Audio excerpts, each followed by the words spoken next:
Hello, hello, hello. It is time for an evening video with Nicola and Clay.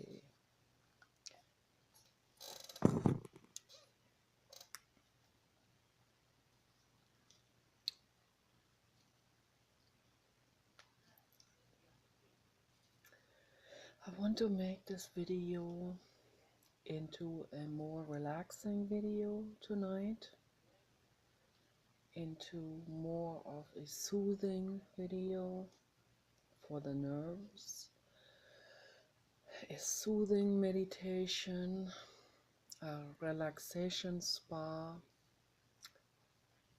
maybe tingly. I hope that would be awesome.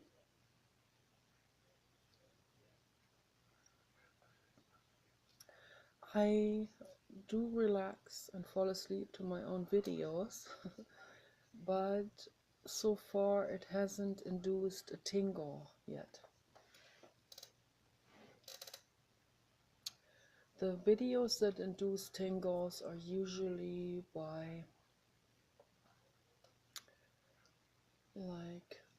very, very, very angelic voices that are very soft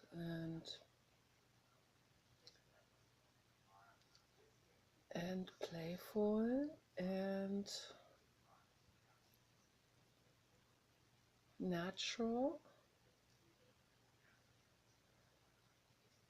not acted, joyful voices. And I like that when people do these healing sessions on my face like that. That feels really good, because we need this, all of us. We need that really desperately. We need someone to do something like this to us, something healing. That's why I do the 8 on the side a lot, which is infinity, which is the blue god.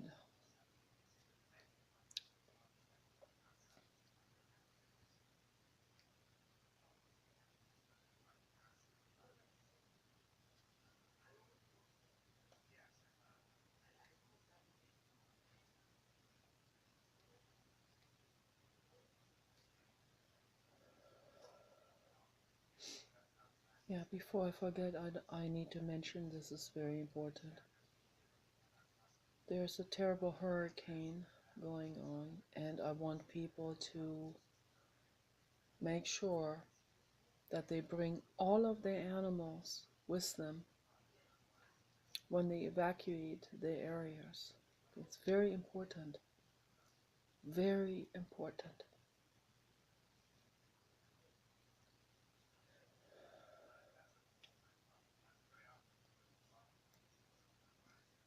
It is love to bring your animals with you, and it is ethics, and it is your moral obligation to do this.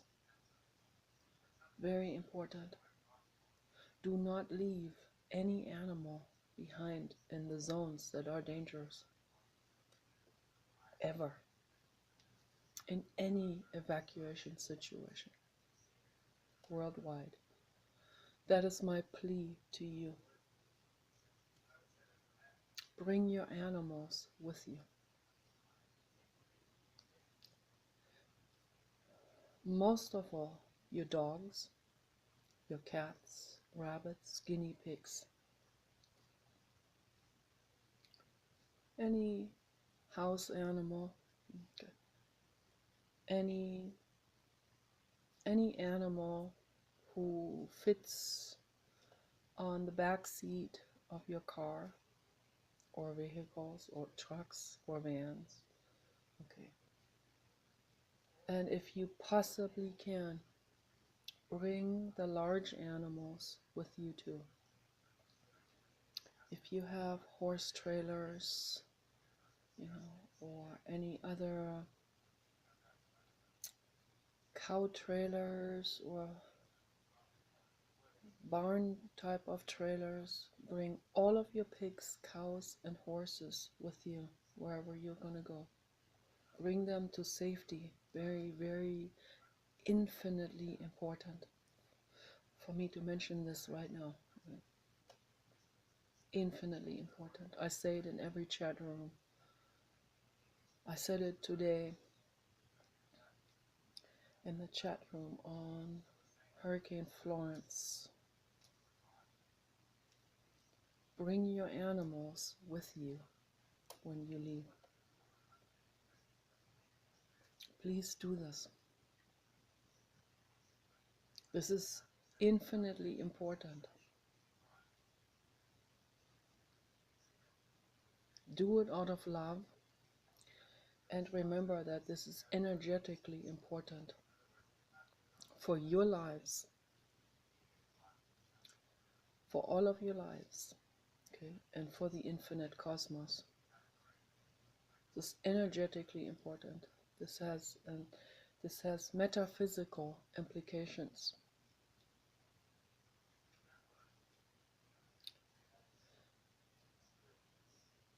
Because we want to move towards love.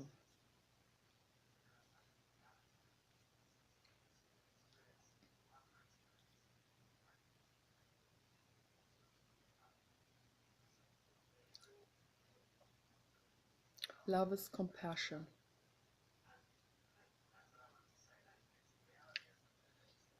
There is no me involved when I love. The me falls away. You know, I have me, I have self, I have ego, I have issues, I have, mental illness stuff, I have OCD, I have jealousy issues and all of this. But the moment my dog needs me, the moment he needs my help with something, the moment I need my maternal duties come in where I have to be there. I'm always on guard with him, just always have my eyes on him. Okay. So the moment I jump in to do something for him, my me, self, ego falls away in that moment. I could be jealous before that. I could be depressed all day long and think that, oh, no one wants me. And, like, oh, they are so much prettier than I am and so much younger. But the moment my dog's needs jump in that moment when I have to be active, or when you, in your situation, when you are in a disaster zone, your ego self and your me has to fall away, because it doesn't matter anymore whether you are jealous or you feel this or that way or depressed or you feel sorry for yourself, because the other is more important. I don't know if I bring this across well. Again, I try the best I can to bring this across well.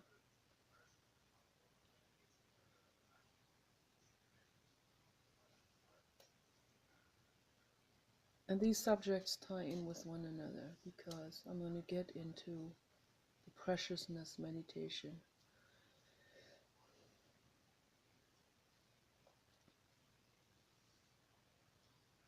The other is more important than I am. Okay. That's altruism. And we need to practice that, and we need to become aware of that. It doesn't matter my petty stuff, my petty self-pity and whatever. Yeah, the other needs me. That's what matters. The self falls away, and you jump in and you help, and you protect your loved one. That's what matters, nothing else. Money doesn't matter, the looks doesn't matter, the boyfriends don't matter.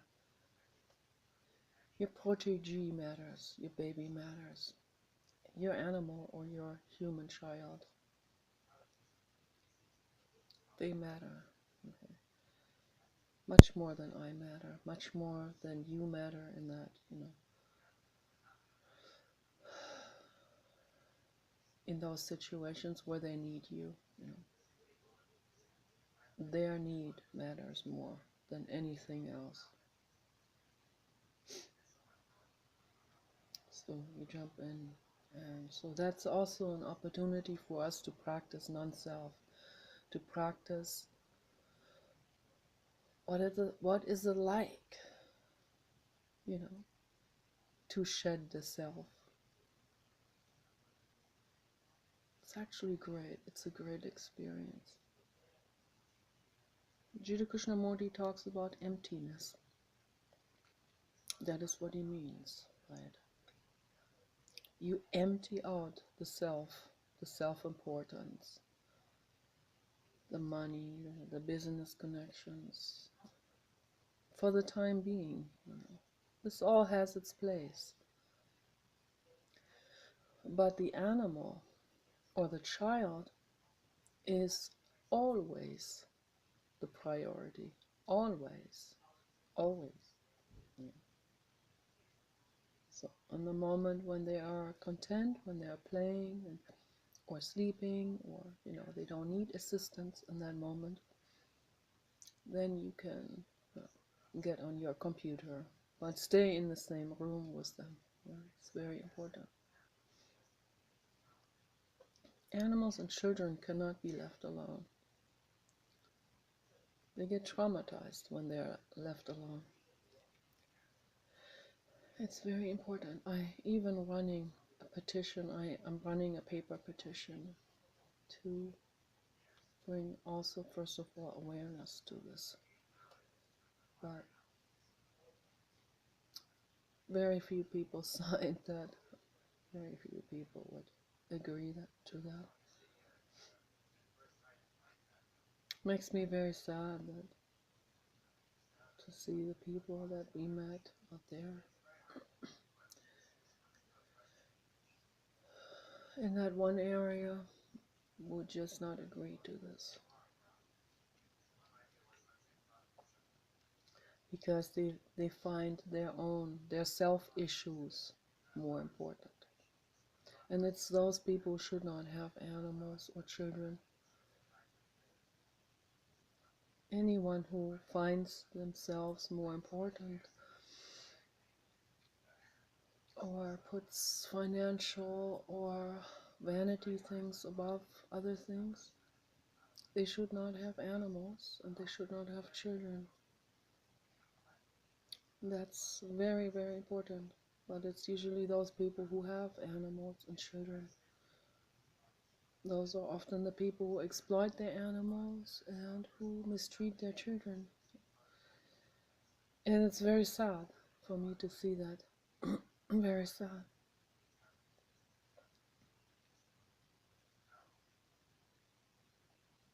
And we need to reflect over this. We need to contemplate on what's happening in the world and the issues, the negativity issues, of course.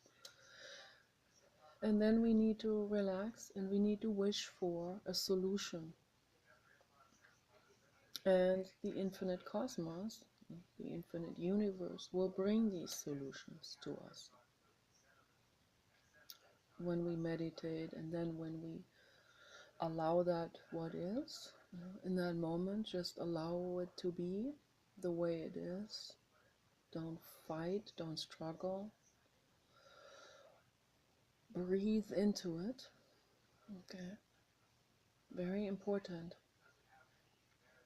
Allow it. Okay. And maybe the solution will come during the meditation or afterwards, or it will come hours later after you engaged into something else.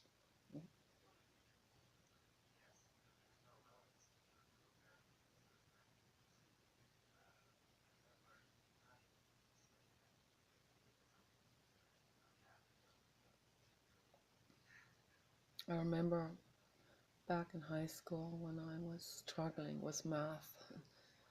I had to do my math homework, and it was such a struggle for me because my brain is not interested in it. It feels like, to me, it felt like ridiculous. Why am I doing this? I didn't see the sense in it. But I know math is order, and math is it's also geometry, and it's also beauty, you know. But I discovered that later in life. So, but anyway, all of these equation things and stuff, it didn't seem related to anything that I thought was necessary.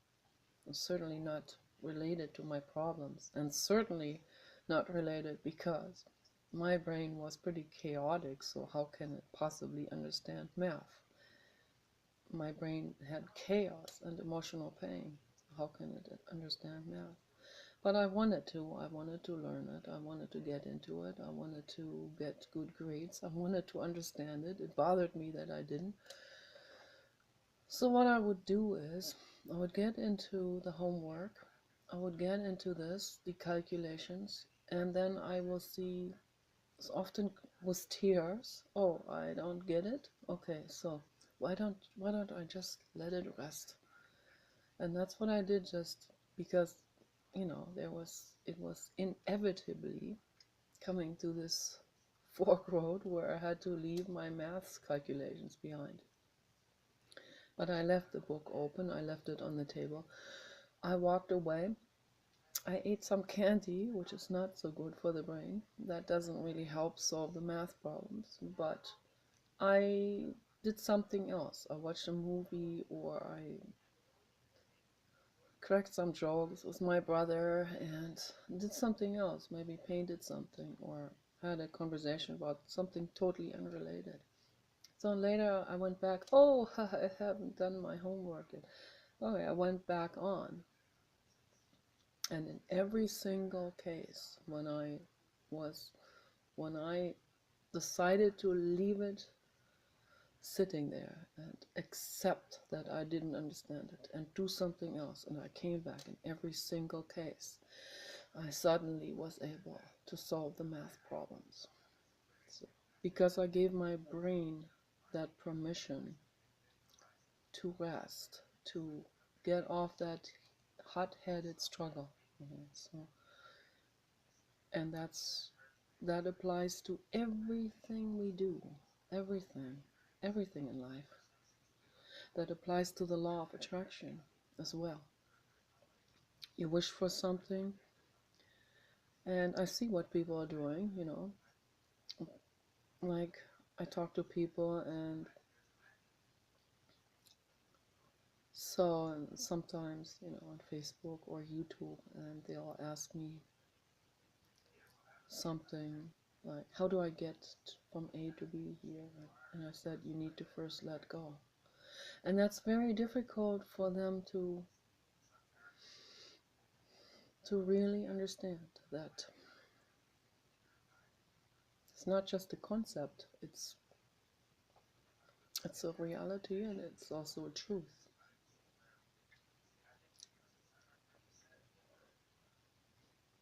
It's a mechanism.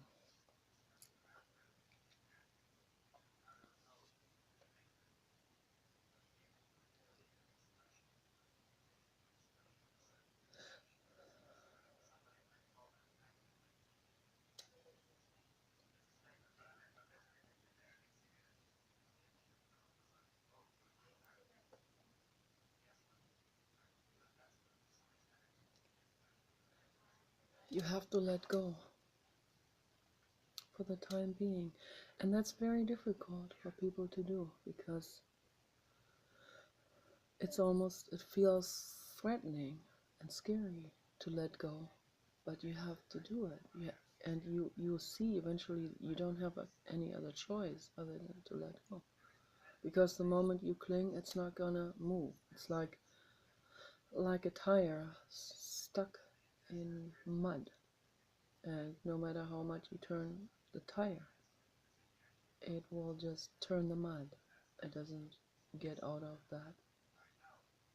that groove. You create a groove when you're struggling with something. It's the case with everything.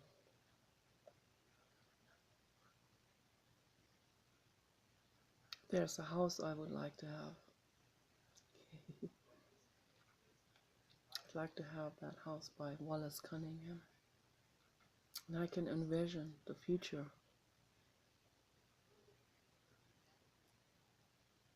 Diving into that green swimming pool. Naked. Overlooking the ocean.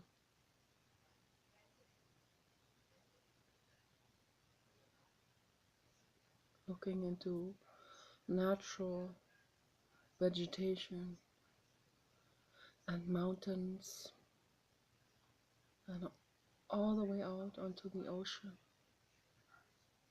in La Jolla, California. I envision it as beautiful, you know. My husband always says, why should I look at those homes that cost $50 million? There's no way I can, you know, see, he's already limiting himself by doing this. Already limiting himself. But that's equally limiting as someone who says, yeah, I can get it, I'm gonna get it, I'm gonna make it happen. Yes, I'm gonna, and then they, in the process, they don't let go of it. And it's tricky. I've seen it with myself too, where I thought I'd let go, but hey, wait a minute, you gotta be honest. You have not let go of it yet. It's still there. It's still happening there in the unconscious. Sometimes it takes where we have to let go in tears, and we have to say, oh, it's not gonna happen. But you have already put it in your wish box. But then you come to the realization, oh, it's not happening. And it may never happen, or you can say, it's never going to happen. But I'm being unrealistic. So let me just focus my mind on something else. And then the infinite cosmos will move you towards it. Very gradually, though. Very gradually. Usually not in a very fast movement or in some instant or something. I'm making a video.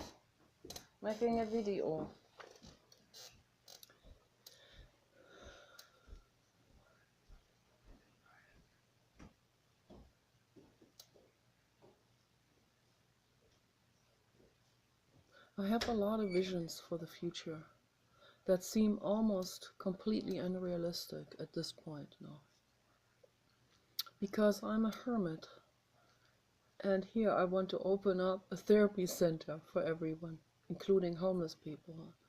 My husband said, don't even think about it.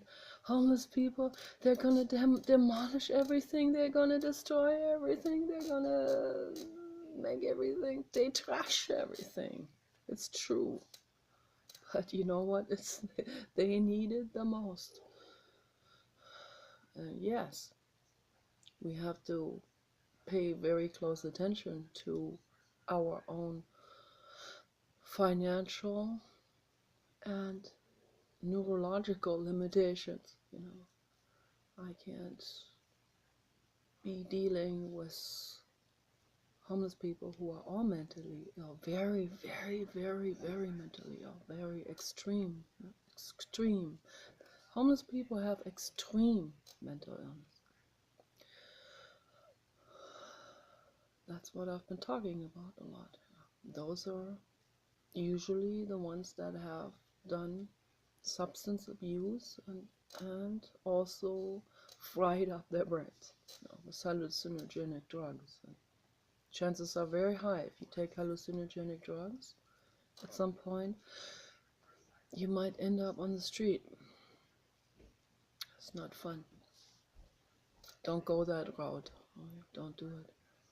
But I want to help those people. But here I'm living as a hermit. So how do I combine these things? You know, how I kind of limit myself with this hermit lifestyle. How do I get out if I don't get out? How do I set something like this up if I don't even...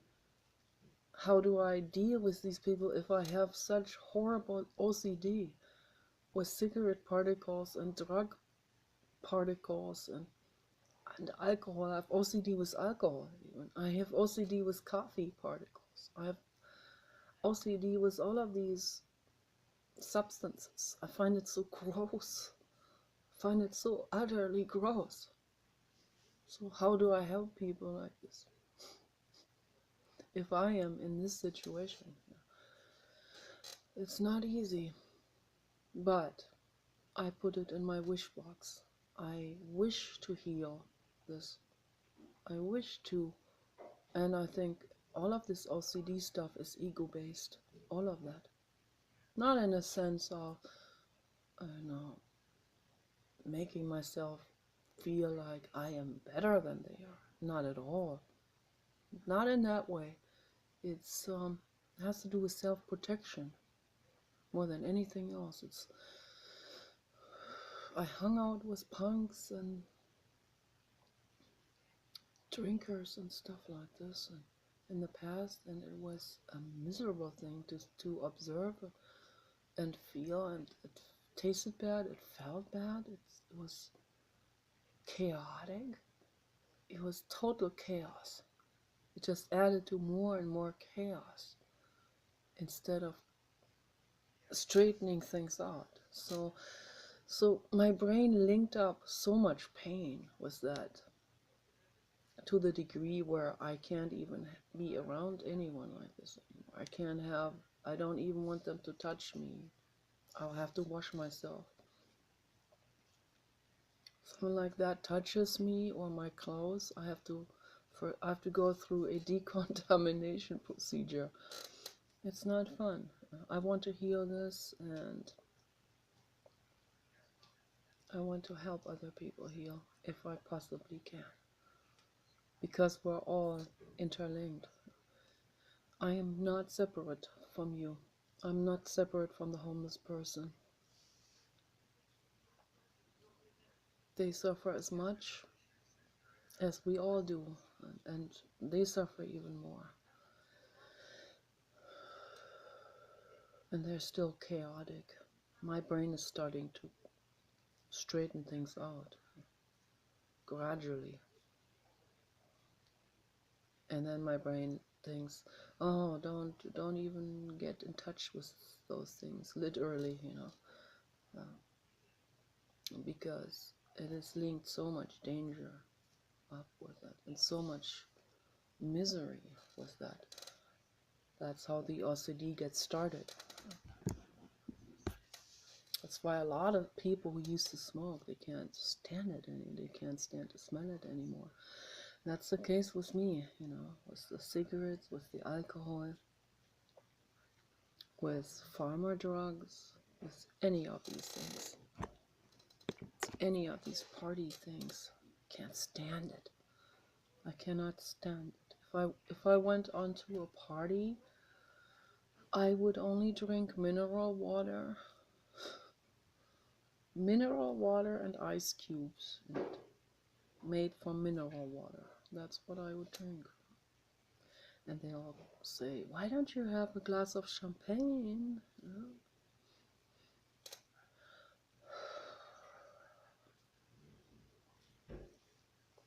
And I know how good it tastes.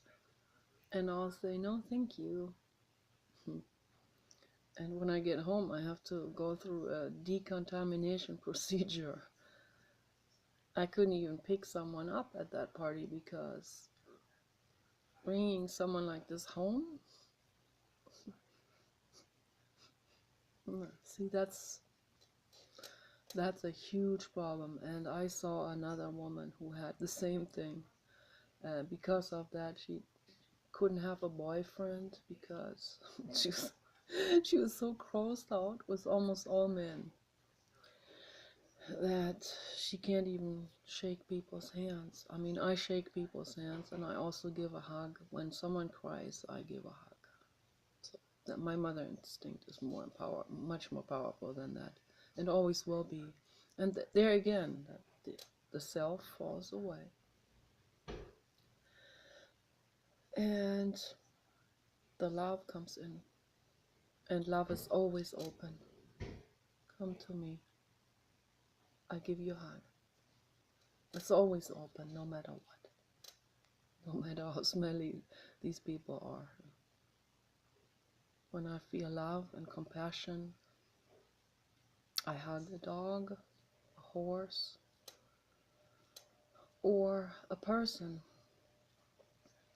a human person, who is dirty and smells like alcohol and whatever. I've done it.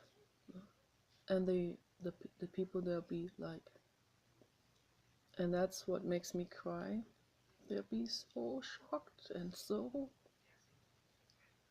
startled about that. They'll go,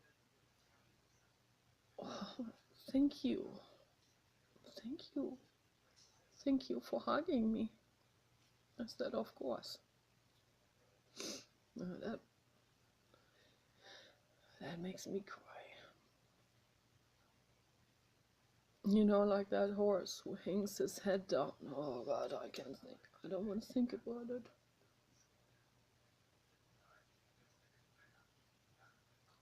We are all that horse.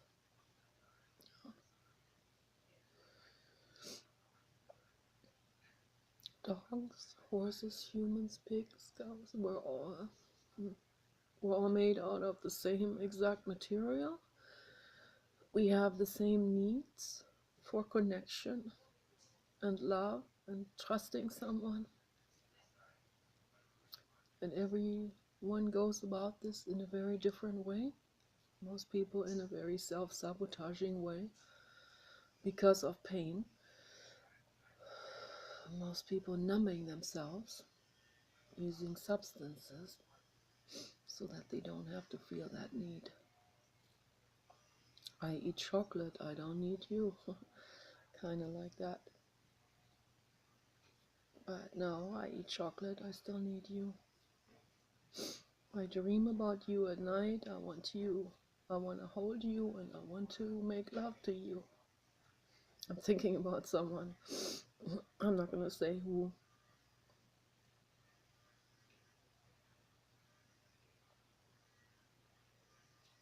It's never going to happen. And it's okay. It's alright. It's okay to have wishes, you know. You can wish for it. It's okay.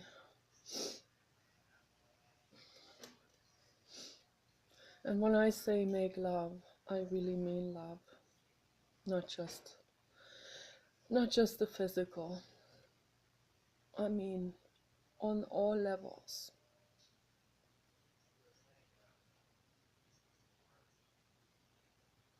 I think it's barbaric to have sex with someone and there's no love.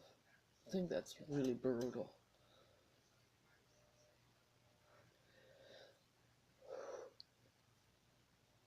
I used to do it, you know. I used to.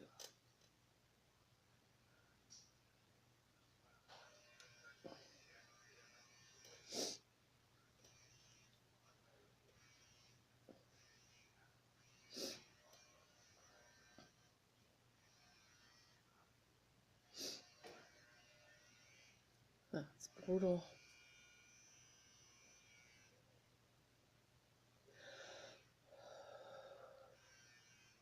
So I want to meditate on the fact that we are all equally precious. That your cells and your body are equally precious to the dog, to myself, you know, any being, the pigs are equally precious to your body, and the dog's body and the horses were all equally precious. All of our bodies are equally precious.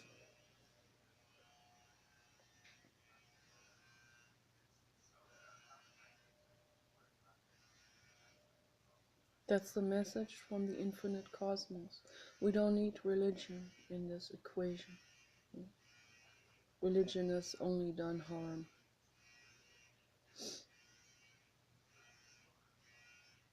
We don't need anyone to tell us this. Jesus is just a messenger. Very badly misunderstood, misinterpreted. His words have been twisted and tweaked to serve some legislators. So, we don't need religion. There are many messengers in the world, not just Jesus. Okay.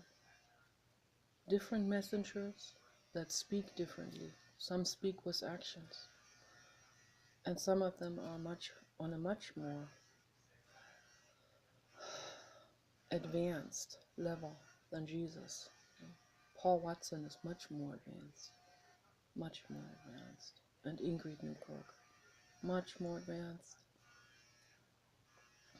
They are God level souls. Jesus is indigo, and there are many indigos. Indigo is that's a hard one. That's like a pivotal soul developmental stage. It's very difficult. There's a lot of struggle and bitterness involved, and a lot of tears. But it's all important for learning, and we can only learn when we're in an existence. But it's rough. It's rough to be in a body. It's very rough. But that's why we need to learn, and it's doable. We need to learn to make this existence that we are living possibly. It's never going to be equal to the infinite cosmos, the floating there, the non-physical, but that it is our goal, it is our path to move towards that goal, to make our physical existence like that, where we are at ease to the point where we flow. We get closer to that sometimes when we are in the process of creating something. That's a wonderful thing. It's a wonderful feeling to be in this creating process flow, like painting and sculpting. It could be anything, writing, it could be hosting a radio show. It could be anything. Being in this creation process. That's flow. But we want to be in this flow all the time, also when we are with our partners, and when we eat. It's very important. Thich Nhat Hanh talks about this. The importance of eating slowly and enjoying your food, not gobbling it down. I make that mistake myself. This when eating becomes a medication. That's not what is beneficial for us. What's beneficial for us is if we make eating into a meditation. We don't forget to breathe. We breathe. You bite into the food, not in this, You taste the food and you chew it very slowly. It's very important. It's also important to get our teeth done for that. I think most people have a lot of teeth missing. I need to have my entire jawline redone. I have like tooth stumps in my mouth. That's not good. The gold fillings are coming out. And then I realized that was not a good idea to have those inlays done. But I didn't know that I was like a teenager. But they're coming out now. But they lasted a long time, so I can't complain. But still, once they come out, then you're left was like a shark in there. Shark's teeth or something. Like broken glass. It's not fun. I had to actually grind that off with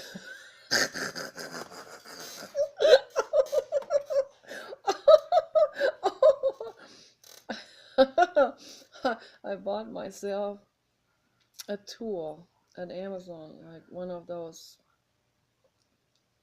like to work on wood, those grinders, those metal grinders,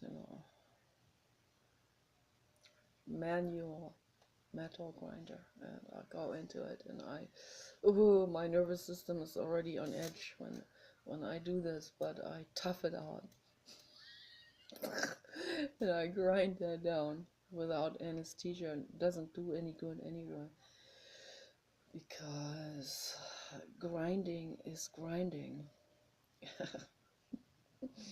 I don't feel pain, but the grinding itself is pretty uncomfortable to do that on a tooth.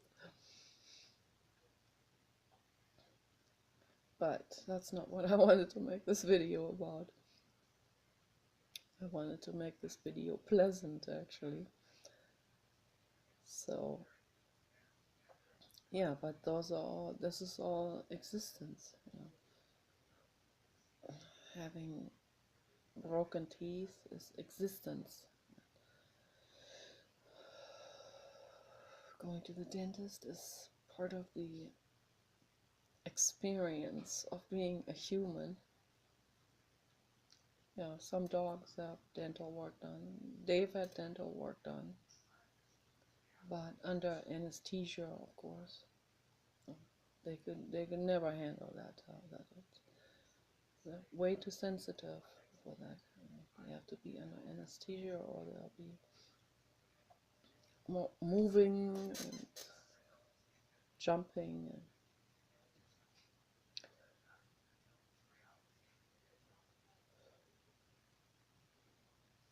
Oh yeah, I wanted to mention this, also very important. If you give your animals kelp seaweed and yourself, so I have, since I started on the kelp seaweed every day, I didn't need to go to a dentist anymore. So this stuff seems to like fill in again. It seems to fill in with enamel. The enamel is actually regrowing. This is too amazing, really. But you don't hear this in the mainstream media or news, because that goes against profit maximization.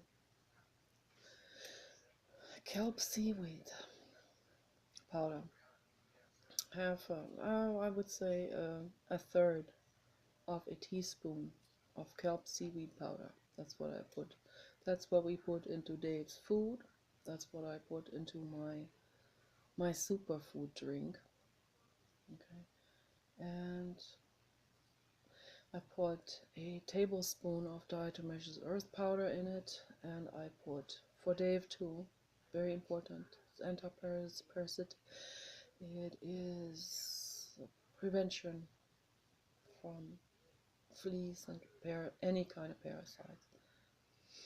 And it's a remineralizer and strengthens hair and bones and skin and all of it. And the immune system and the nerves too. And what else do I put in? I put wheatgrass juice powder into it, like a half a teaspoon. And what else?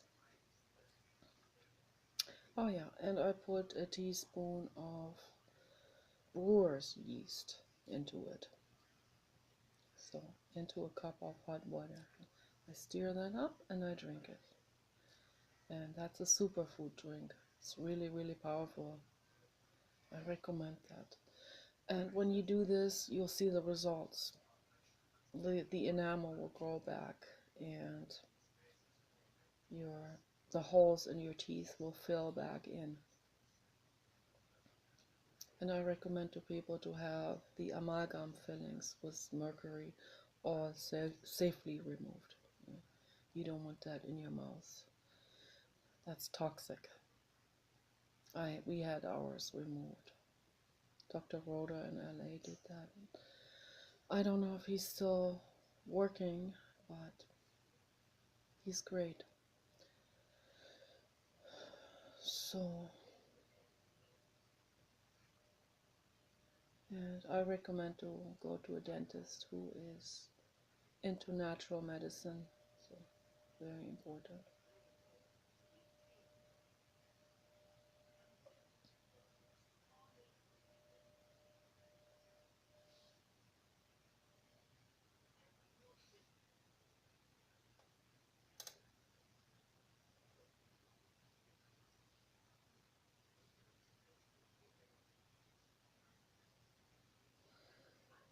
In space, there's great energy and unlimited energy. Unlimited energy in space.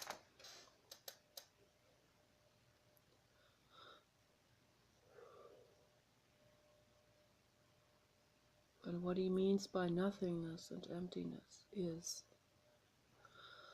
no self, where the self falls away.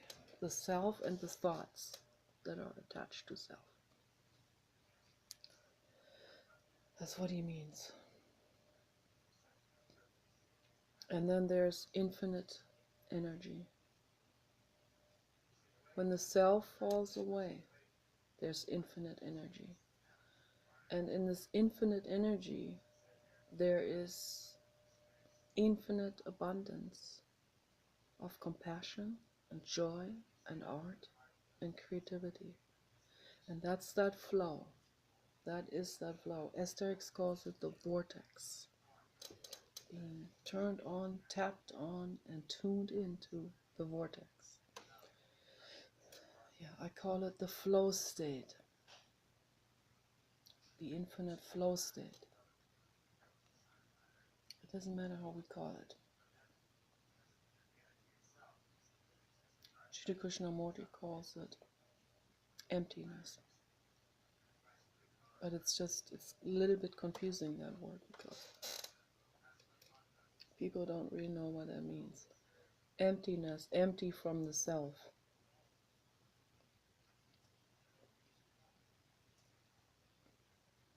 You empty your mind from the self. And then everything can happen. Then love is possible. It opens it up for love and compassion. And that's amazing. Absolutely amazing.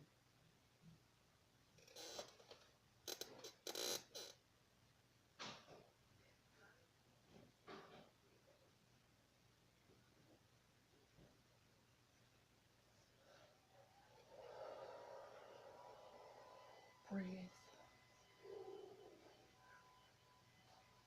My friend Elsa and I, we designed a chess play in LA at the center, at the Primal Training and Treatment Center in LA. Dr. Arthur Janos. treatment center for primal therapy. And Elsa, we were living together, and we bought this clay that doesn't harden. This one hardens. So we bought this fossil fuel type of clay that doesn't harden, and and she made, what was it again? I think we both made, I don't know. We both made black sculptures and white sculptures. So, and we put them together into one chess play.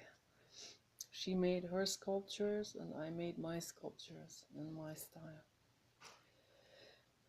This reminds me of it because I made the tower. My tower was kind of looking like this.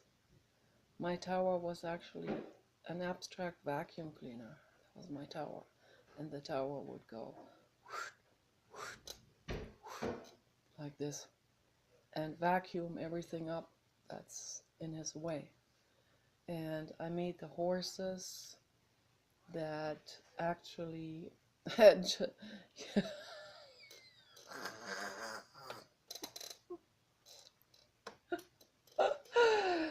I made the horses so that the king could have sex. The king had a big dick that stuck out like this.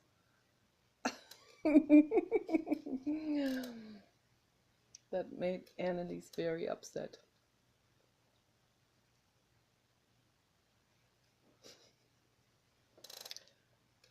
Because she was 3 generations before me, of course.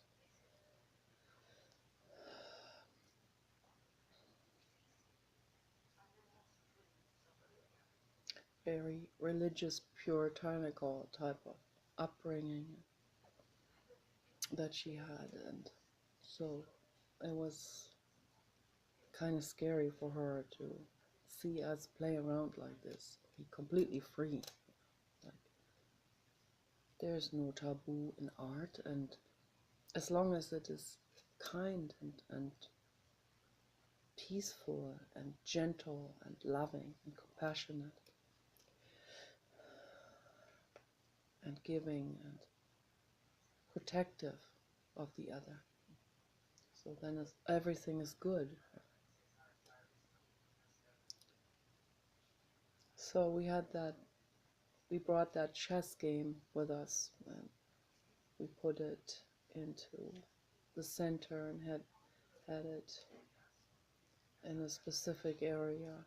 And then the other people, they came and they ruined it. They started to fumble around with our figures and distorted them, and then in the end they were all distorted. Our art was all demolished, but it's okay. It's alright. I brought them a painting once, a very large painting called Communication in the Jacuzzi. And Franz Jonoff didn't want that painting there. It didn't hurt anyone, but she didn't want it there.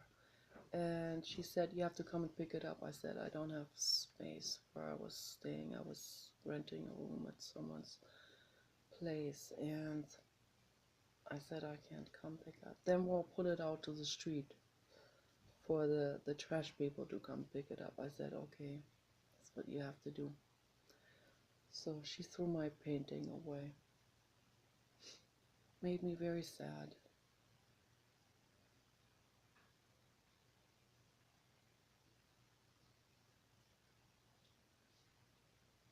It's all because of pain. It's all pain, all of it. It's pain, then the ego comes in as a self-defense protection device,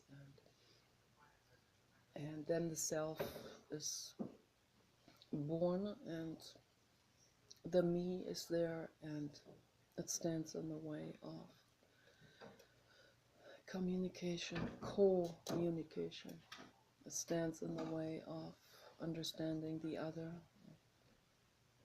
It creates dualism, and it stands in resistance to the other, and then no compassion is possible in that moment. And that's what we see in the whole world. It's very tragic.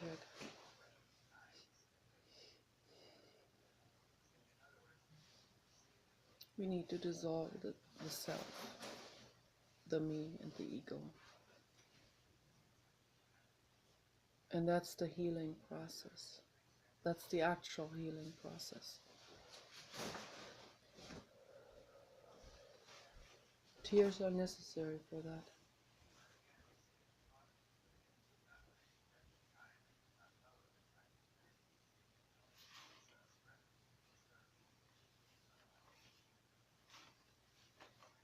But allow that what is. If the tears come, allow it. And if there are no tears, it's okay too. Allow that what is. If you're in resistance, as Adyashanti said, don't be getting into resistance against the resistance. Some people, they'll try real hard to not be in resistance. But that's resistance too. So allow that what is. If you're in resistance, then allow that. Pema Children said, relax and lean into the fear. Sounds like a paradox, but that is the same thing. Allow that what is, whatever it is. If there's fear, allow that. Don't judge it, or don't try to resist it or chase it away or rationalize it away. It's there, and it's part of me in that moment. And I embrace that. And maybe it wants to talk to me, maybe it has something to say. And it's very important that we value our bodies and minds. You're all equally precious.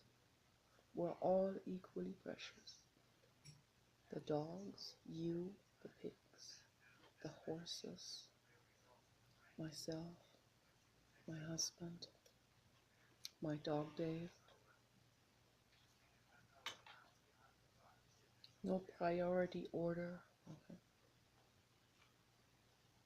We all at the same time. Okay. Equally precious.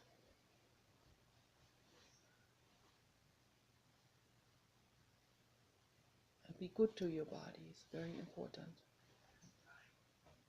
Value your cells. Every cell of your body. Every cell is an animal. We consist of little animals. Everything consists of cells.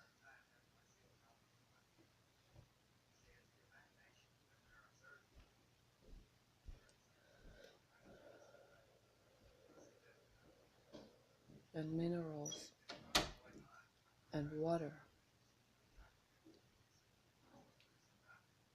Made out of stardust, as Neil deGrasse Tyson said. We are stardust children.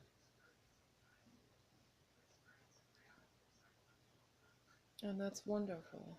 And we need to be grateful for whatever we have and wherever you are. That is your platform. That's where you are at right now. And that's okay. And you can work with that. You can allow that what is. And not cling to an outcome and not feverishly try to change it. You can wish for something better and then let go of it. Do something else. Put things into a wish box. That's very real, that wish box. You can create a real wish box out of a cardboard box, or you can make one on your computer and you open up a file and you call it wish box, and you put everything in it that you wish for in detail, okay? And then you let go of it. And you just let the wish box work this out for you. That's how it works.